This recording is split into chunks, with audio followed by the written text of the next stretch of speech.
ပြန်ပြီလှုပ်ပြန်ပြီဝင်နေသွားပြီအိုးတက်ကြောလေအိုးဘယ်သူမှမဖြစ်ပါသေးနဲ့ကွာဟာသွားပြီ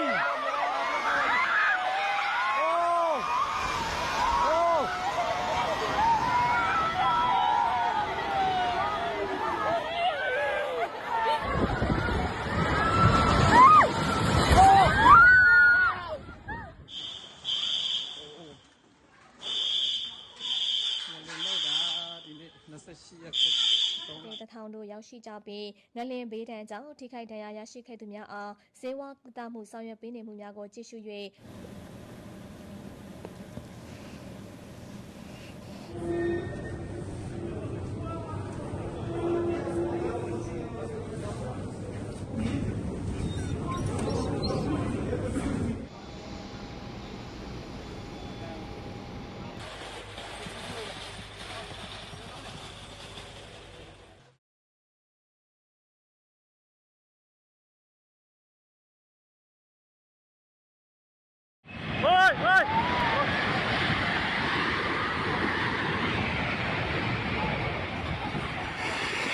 喂